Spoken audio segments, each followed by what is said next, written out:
Now, who should pay for this crisis, and what is the solution? Now, Jim's, as I indicated, is more of the same, the Washington Consensus, to get the battered wagon, the battered neoliberal wagon back on the rails, so to speak, so they can start business as usual. And Jim praises the savage assault on living standards implemented by the Fianna Fáil Green Party government. Savage cuts in wages, public sector levies and taxes, etc.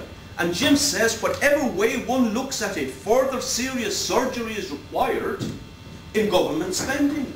So more cuts in public services, more attacks on workers. And similarly, I haven't time to go into it, but the National Asset Management Agency, which is another further massive underwriting, if you like, of the speculators and the developers. Now, when Jim says this, he does represent what the capitalist class and their spokespeople as a whole are saying, the bankers, the financiers, etc.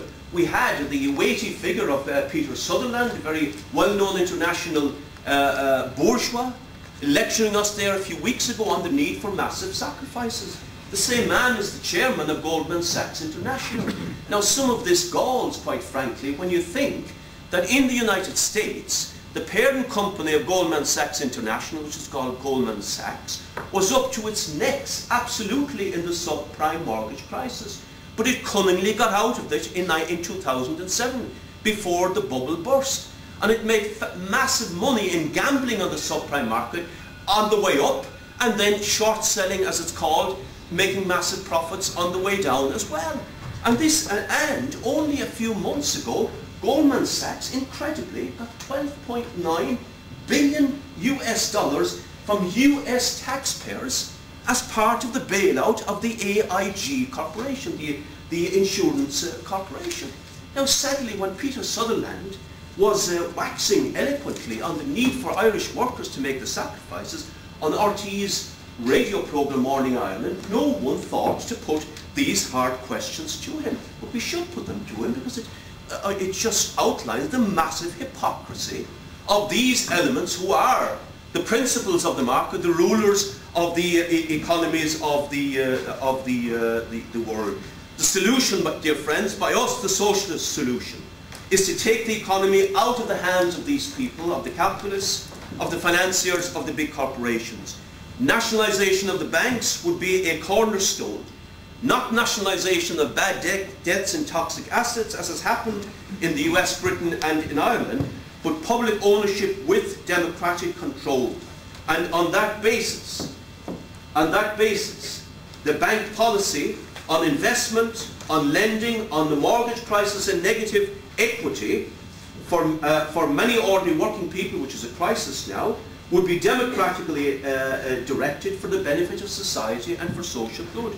And we would also nationalise major firms like SR Technics, which are casting workers onto the dole, and again bring workers to the heart of the management of those firms, including renationalisation of Aer Lingus, and on the basis of public ownership of key sectors of the economy in that way and democratic control, it would be entirely possible to work out a plan and implement a plan where there is a job and a role for every human being in our society, where enough wealth is created for every human being, and where our services, education, health, etc. are top class. Because now investment and production is for social benefit, not the vultures in the markets and in the financial corporations. And socialists throughout the world will argue a similar programme with regard to the international economy generally. And internationally as well. We can have, on this basis, an exchange of trade and economic interaction on the basis of genuine cooperation between peoples and nations, not the cutthroat competition that is advocated by the economists at the present time and endorsed by Jim, for example, with a cry for competitiveness. What competitiveness means is code for workers having their wages savaged in order to compete with workers in Poland or Chile or India or China or India or wherever. So the question is, to what level should Irish workers go? To Polish levels, to Chinese levels, to Indian levels? And if they go to those levels, who will have the income to purchase the goods that other workers are creating in society. This recipe of the right-wing economists, of the capitalist commentators, is not a recipe for a solution, but a recipe for more crisis, but of course with huge downsides for working people in taking demands out of the economy. Therefore, we say that workers should not concede a cent from their wages in the present situation. Not one penny should workers pay.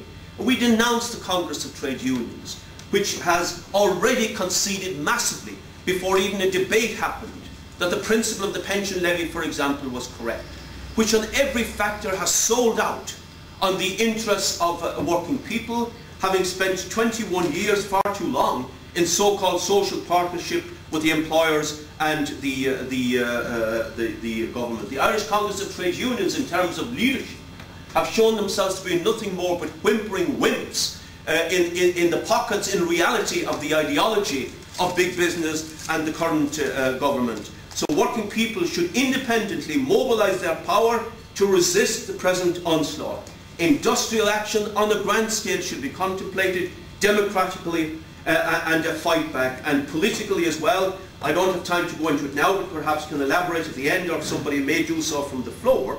We have a dreadful vacuum of political leadership where the Labour Party, posturing as a friend of the workers, is of course in the camp of the neoliberals and of the market.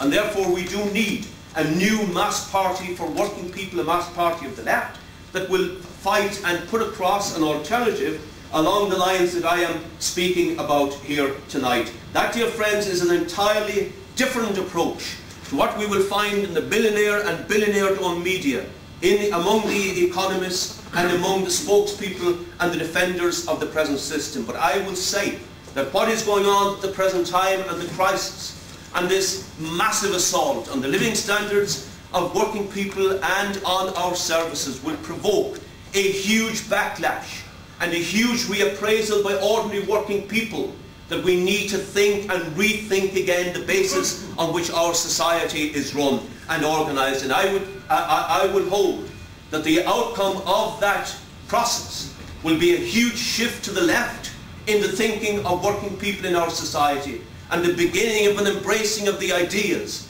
that the present system is an utter disaster as far as the future of society, of working people and of the world as a whole is concerned, and it's only by fundamental democratic and socialist change that we will find a solution.